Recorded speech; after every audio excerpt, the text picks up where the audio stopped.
Benoit Peeters here to Mexico. Today you came here as tourists, and we have the special pleasure of finding that you're coming here so we can interview you about your new book. At least here in Mexico, I heard that you're working in a new book in France about Jacques Derrida. Yes, I had the great pleasure to write the first biography of Jacques Derrida. I knew Derrida a lot of years ago, and 3 years after his death in 2004, I had the idea to write this biography. And I was able to meet many people, more than 100 people, who knew him at different moments of his life, even his brother, sister, some friend of his youth, and to go with colleagues and different people.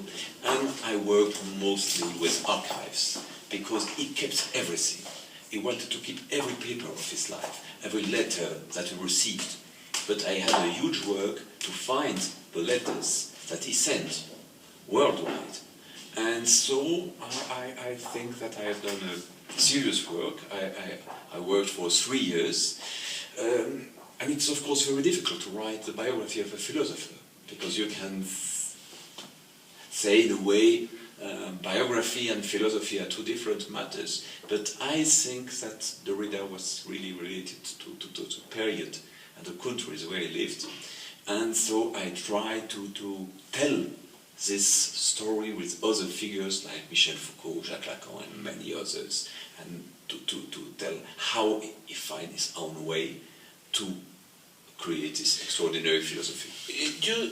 In your book you say that it was some kind of easy, because actually he died very young, and he had all the sources you find, they are still alive. So in a way it was easy.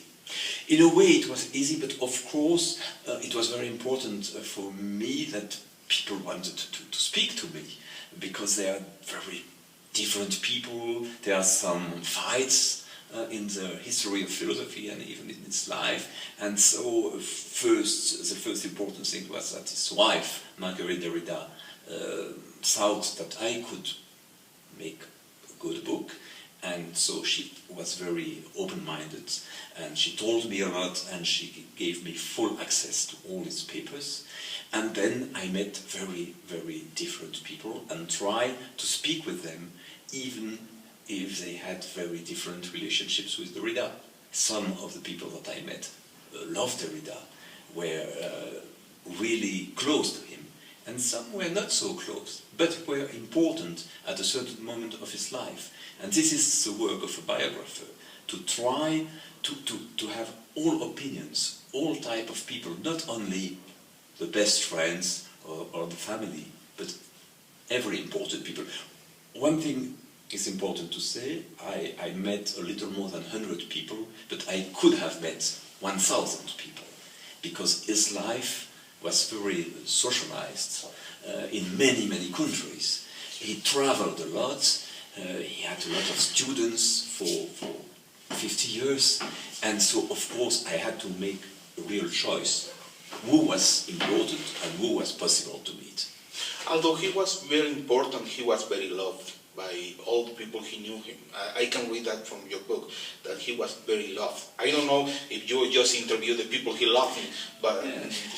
in his life, when you look at his whole life, things were not always easy for him. His youth was very difficult.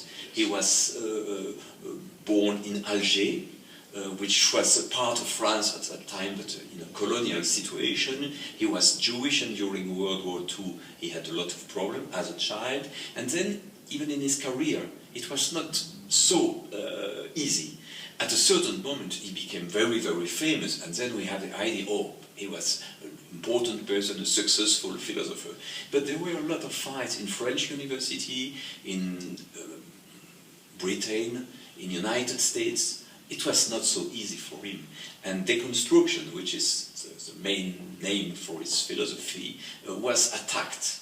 For example, when there was a project to give him a doctorate honoris causa in Cambridge, there was a huge war, we can say, that people were fighting and saying, it's a shame, we cannot have Jacques Derrida becoming Doctor honoris causa, because he's against classical philosophy. He's not a real philosopher. He's literary. He's not serious. I believe that he was serious. But I try to tell this type of story very honestly, with different point of view. And it's also the story of 50 years of intellectual life. Intellectual life is in a way like political life. It's something complicated and hard, and you need a lot of courage. Before getting into Jacques Derrida intellectual life, I would like to get into your work, because although you study philosophy, you major in philosophy, your first work didn't were about philosophy, but they were about cultural life, like Yes. the case of Tintin, or some comics that were important in the cultural life of France. What made the change, or what made you take the right way again? When I was a student, I was really interested in literature and philosophy, and I was lucky enough to follow some of the lessons of Jacques Derrida. But I didn't meet him at that moment. But I read a lot of his books and loved them, because I thought this was a new way of reading philosophy as a text. And I was very fascinated by his work. Years later, I met him because I created with a photographer friend a book which was called in France Droit de regard, right of inspection in his English publication. And he wrote a very, very long postface for this book. So at that time we met at different moments, and there was, can I say, some sort of sympathy between us. And we kept contact for years. I was very affected when he died, and I was still fascinated by his person, even if my own work for many years was different. I am not an academic philosopher. I wrote different books in different cultural fields, but I think that maybe a biography cannot be written by a pure philosopher. You need to have some philosophical knowledge, of course, but you need also to have some historical knowledge and maybe some literary ability to write a good story with a complicated life and a complicated philosophy. And what was important for me was to tell the story of a man in the 20th century, in different countries, different fields, and to show how he created this philosophy as a person and as an intellectual, how the political questions came into his philosophy, which was at the beginning very technical and became more close to contemporary questions. He was, for example, very fascinated and at a certain moment close to Nelson Mandela, and you could think it's far from philosophy, but he thought his philosophy was very political, but in a philosophical way, not just to go in the street, not just to write in the papers, but, for example, to take seriously the texts written by somebody like Mandela and to read them. This was always the way that he kept things. And some people thought, oh, Derrida is a philosopher for philosophers. It's very specialized. But my point of view is the philosophy of Derrida is important for a lot of people and was connected with many questions. Psychoanalysis, Marxism, ethic, the question of animals, our relation with the animals, and this type of questions, like also for universities, the question of post-colonial studies, queer studies, gender studies, cultural studies. He worked a lot for these things to have an importance in the academic field. In the first pages you write, you say that your work, although it's a biography of Derrida, your work maybe might not be approved in a Derridian way? I think that it's always a danger when you have a great creator, great philosopher or artist. It's a danger to try to write as he did. I think that I had to find my own voice, and maybe people writing about Derrida, even in the philosophical field, cannot write as he was doing, but have to make his work more accessible to the readers, to help the readers to enter in this philosophy, and not to write as if they were the master. I think sometimes it can become even ridiculous. His philosophy, like the philosophy of, let's say, Nietzsche or many other, has a style. It's not only concepts, it's not only ideas, it's also a way of treating the questions, a very personal way, with a lot of autobiographical matters. And this is Derrida. And now we are after Derrida, and we have to enter in this work in a different way. When you start talking about Derrida life, one of the parts that I really like is when she was a kid, a young boy, and as you say before, he had a very tough life, a very, very tough life as a kid, although he was happy, which is weird. He was happy although he had a really hard life. And one of the parts that I really amazed is when you say that there seems to be a connection between Derrida father and Camus father. Yes, yes. So he grew up in Algeria. He loved the country, as Albert Camus loved the country, with the sea, the sun, the sort of freedom, even if there was war when he was young, but the war was not directly there in Algeria. And he was not a very serious student as a teenager. He was reading about a lot of books, but he was interested by sport and had a very free life. At 19, he went in Paris because it was necessary for his studies, but it was very disappointing for him, and some type of regret stayed in his heart. He felt excluded. He felt excluded. He was not a Parisian boy. He had not exactly the same type of culture, and also he was separated from his family, from his country, from this type of life. For example, when he was in Algeria, he was in the school, there were boys and girls. In Paris, it was very strict, only boys. He lived in the school with no freedom, and he had to work hard and hard to succeed to very difficult exams. And he needed years and years to find again a certain intimate freedom, and to give himself authorization to write what he really wanted to write. Because for years he had to enter in a system which was not very close to his type of spirit. He always felt as a foreign in France. Yes, in a way, and probably it was a great chance, because France was not the only world that he lived in. He was connected to different worlds, different types of minds. He was close to the French language, which he was a master for writing, but in a cultural way, he was interested by different types of worlds. And so he traveled a lot, maybe more than any other philosopher, and he was very accepted in North America. He was really accepted in South America with a lot of travels. He was accepted in Asia, and always very curious and connected to those traditions. So this is very important, because sometimes you can live in one academic field and think that you are the center of the world.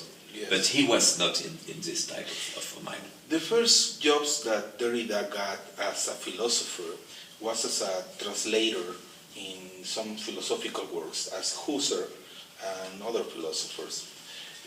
Do you think this act of translating major philosophical works did change in a way his way of thinking, of creating philosophy? Very interesting question. He translated from German some text of Husserl and phenomenology. He didn't speak German, but he was very close to the language. And the question of translation and the question of the specific concept in each language was always very important to him. Very important. We can say that his philosophy has a close connection to the specificity of each language. And now he's translated in so many countries, but some of his concepts, his major concepts, are really connected to the French language. So there is a paradox. He was, as you say, beginning as a translator, now he's translated and translated everywhere. But the question of the language is not for him a secondary question. It's a primary question. When you read Heidegger, for example, you know that Heidegger is directly connected to German language. And Heidegger was saying there are two major languages for philosophy, Greek and German.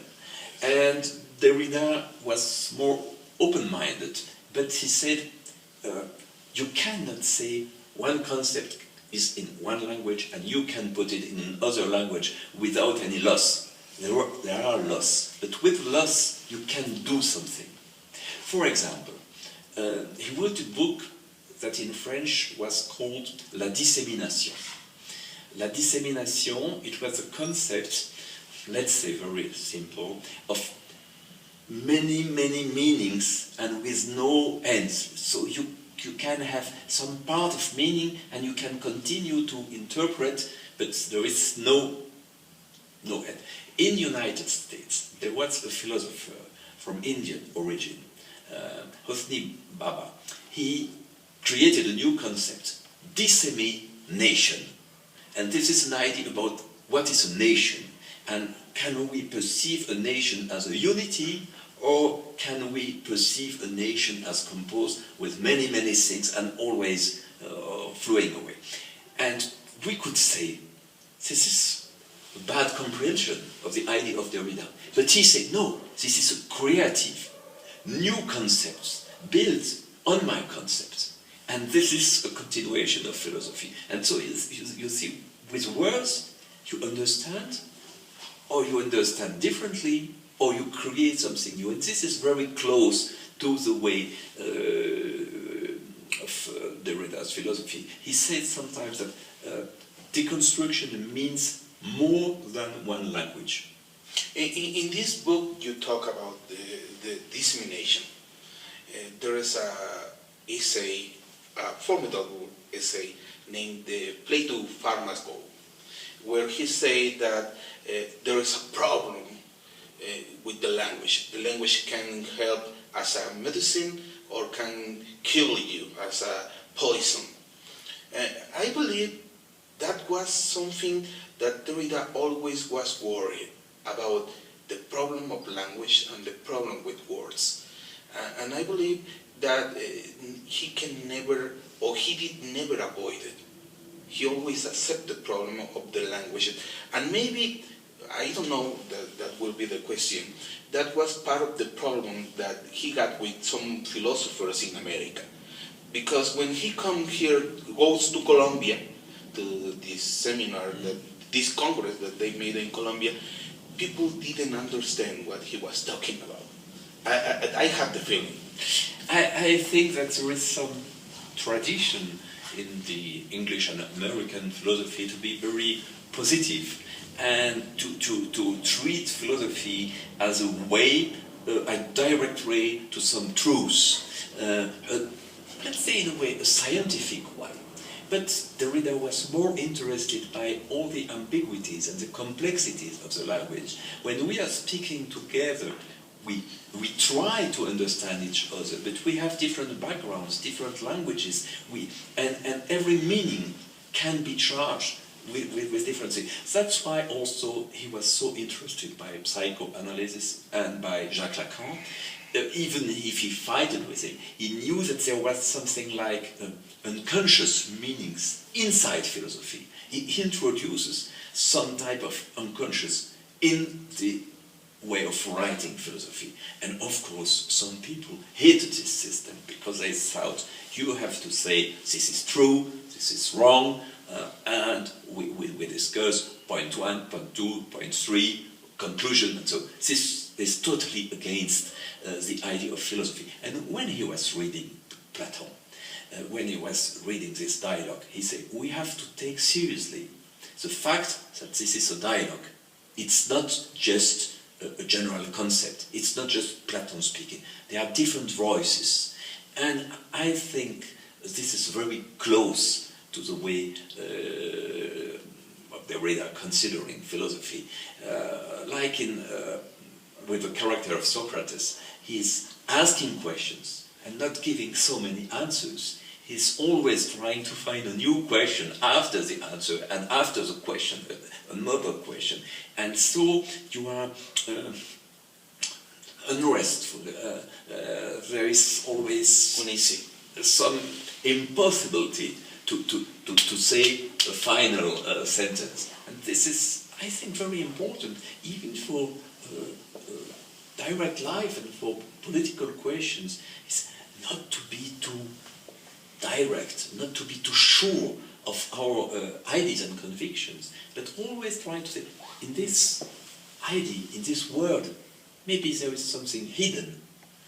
And when we say democracy, for example, and he wrote a lot about democracy, he said democracy is always an horizon, it's always a future. We can never say that we are living in democracy.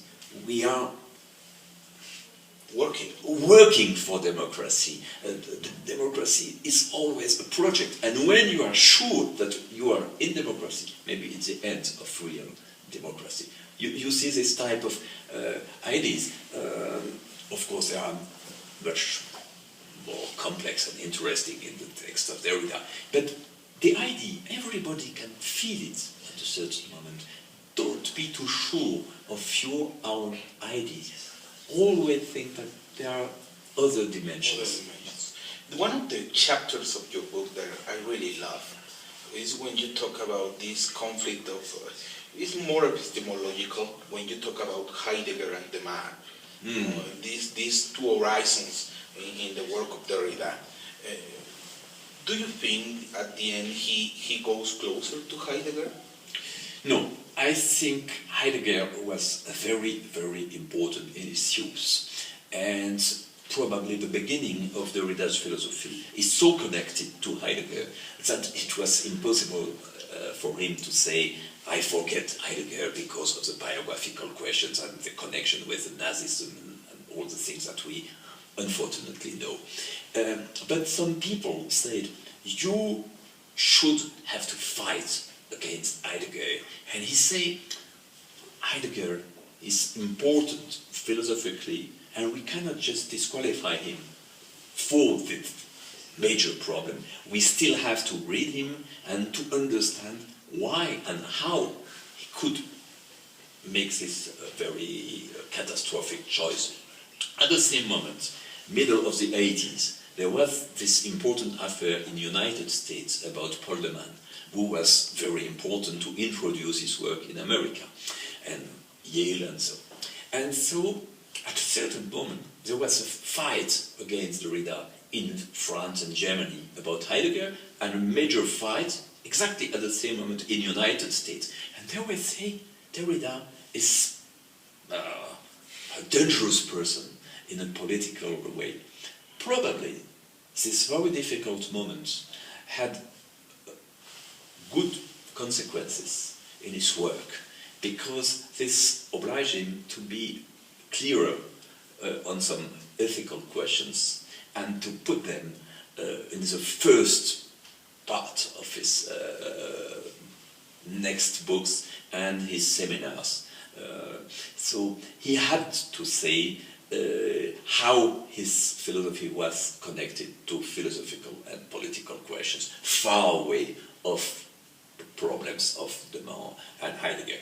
Of course, when you enter, for example, in the Paul-Demont war in the United after the war, the death of Paul-Demont, you see how complicated were things. And Derrida always tried to show it and to say you cannot just disqualify all the work of this man for 2 or 3 very poor papers that he wrote when he was 22 in Belgium. And when people were saying there was a Nazi teacher in Yale, a very important professor who was a Nazi teacher, Derrida just found this so lazy, such laziness, such absence of real lecture and meaning and reading it.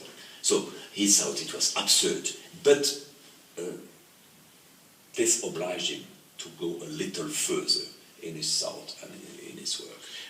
Before go to the ethical questions, there is some part, at least here in Mexico, many people read Derrida, but not too many understand what is the construction. Derrida was clear. He said, well, this is not a method, this is a strategy. But still, some people don't get it. Now that you work on his intellectual life, how can you define the construction? The first thing is you cannot use deconstruction in every situation. Now some people are using this word as it was with Woody Allen's film Deconstructing Harry, and others are saying deconstructing I don't know, cooking, deconstructing architecture, deconstructing traveling. You can, but at a certain moment it has no meaning. We first have to remember that it's connected to a certain idea of reading and close reading. Deconstruction is not destroying, it's not against, it's to enter in a text or to enter in a concept. It can be for law, for theology, for economy, and to read it very closely, to be to take care of any word, any metaphor, any small story or myth told in this text, and to say maybe we can take it by another way. You can read, for example, the constitution of a country very slowly, very carefully, and maybe you will find that it's not so innocent, not so simple. This is the first idea of deconstruction, to give some new dimensions to things, and to be at a certain moment quiet and slow. Of course, you can take deconstruction in a larger way, and sometimes Derrida tried to do it. I spoke a few minutes ago about the question of the relations between human beings and animals. Derrida, for example, said, probably there is nothing like the animal. We cannot always say, human being is this, and the animals are that. He said it in French with a very nice game. It's animal, it's just animaux. Animaux, it's mean the world animal. It's not a concept. And so if we enter the question how we can treat with animals, how we are connected to nature, we cannot stay with the old concept that philosophers used for centuries and centuries to always create this strict separation between two worlds. This is an example of deconstruction, but you have it for many, many things. I will say it's not a method, it's not a question to say, I will deconstruct something, I will deconstruct Shakespeare, I will deconstruct Garcia Marquez, I don't know, sometimes without reading it seriously. No, it's first of all a question of respect and patience, and not just to say this writer was a racist or he was against women. This is too easy. And for some students, sometimes they try to use deconstruction as a very simple method to deconsider things from the past and to say now we are better, we understand better things, we are not in this type of ideas. No, for Derrida, of course, you have to enter in the context, to enter in the history, and not just to say, I know what to do with deconstruction. Deconstruction, you have to reinvent it at every moment, in every situation. That's why your word is very good to say it's a strategy. And a strategy, you have always to be careful. It's not automatic. In the last part of his life, since the conflict with the United States, when he talked about Heidegger, he, as you say, he was very worried about the ethical questions. But in the last years, in the last seminars, he was more worried about the animal rights and the situation with the animals. What do you think he make him turn to these problems about the animal world?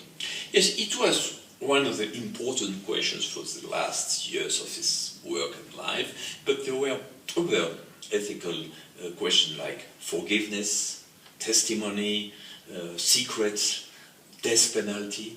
He worked for 2 years about the philosophical tradition and death penalty. Why didn't philosophers from the past be shocked and fight against death penalty? So I think those ethical questions, which are very, very important for everybody, not just for philosophers, for lawyers, for theologians, and so and artists, those questions were probably closer to the first question that the young Derrida had.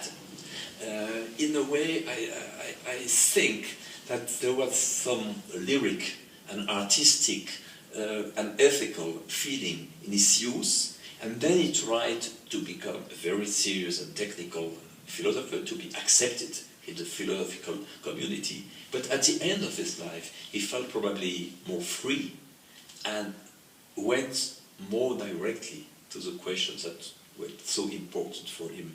And he used at that moment all the autobiographical experience. For example, in the book about the animal, the French title is L'animal que donc je suis, so the animal that I am myself. He's speaking to his about his relation with his own cat. He always loved cats, and the way of the cat looking at him. They say we are looking at the animal, but what is the way that the animals are looking at us? So then he takes seriously a very personal experience and tries to make it a philosophical experience, which is something that some people forget because they think Derrida is hard to understand, it's far away, it's difficult. I never had this impression. When I read it as a young man, I certainly did not understand everything, but I felt that he was useful for me and helped me to understand things and to understand better other texts, but maybe other questions also. For you, Benoit, what was the hardest part of the work? I mean, the work is impressive. It's more than 800 pages. But for you, what was the hard part of the work? I had many documents. I could have written a much bigger book.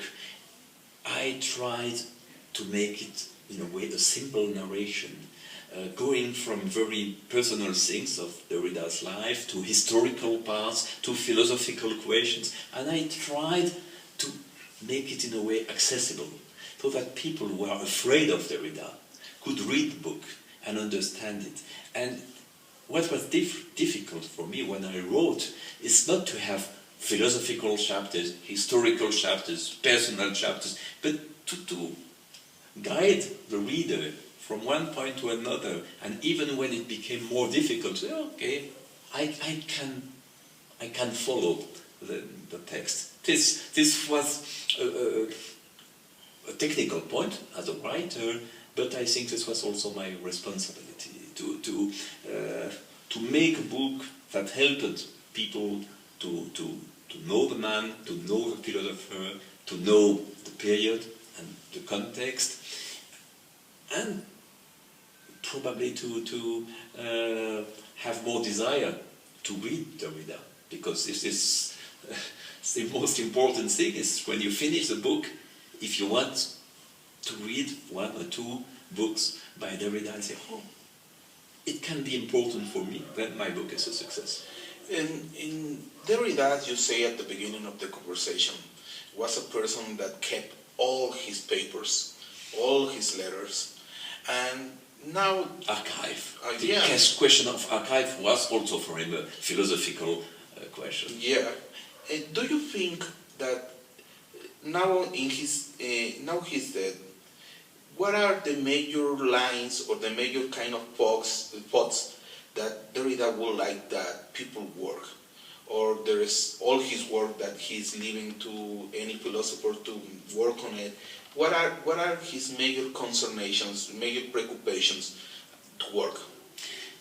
I think we have to accept that Derrida is not there anymore. Next year it will be 10 years that he died. And I cannot speak in his name, and nobody can speak in his name and say Derrida would have liked this, Derrida would have reacted that way.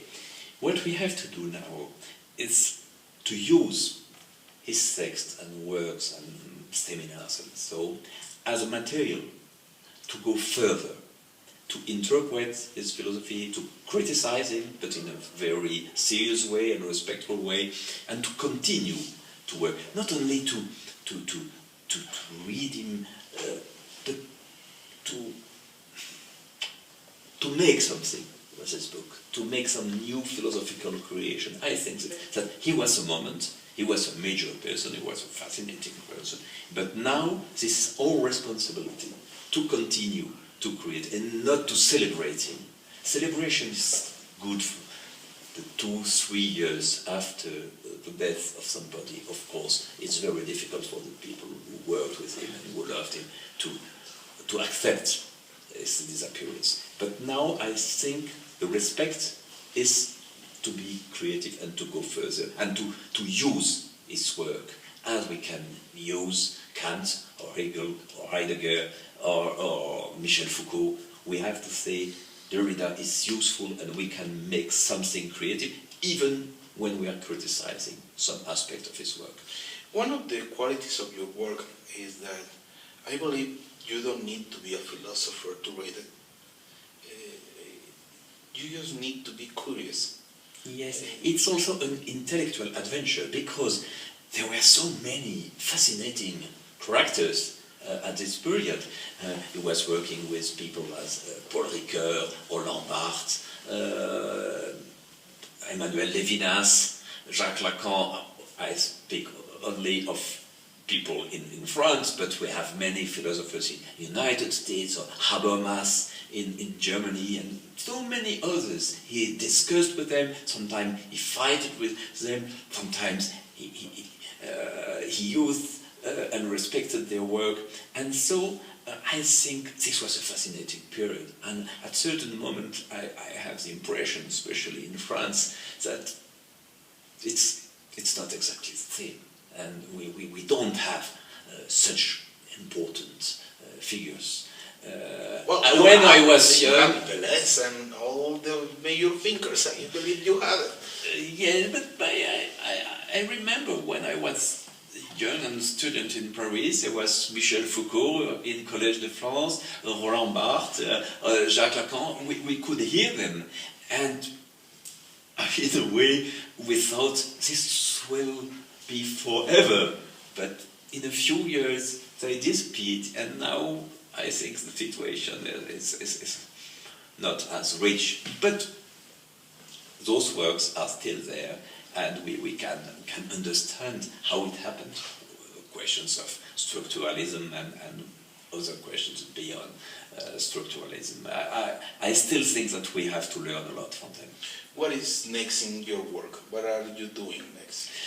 I am finishing now a book about Paul Valéry, which is a writer that I love from years, and it's a little forgotten. So I write a book about his work and life, and to say to people, maybe you can find interesting thing in the work of this man who was a writer, a poet, but also a philosopher.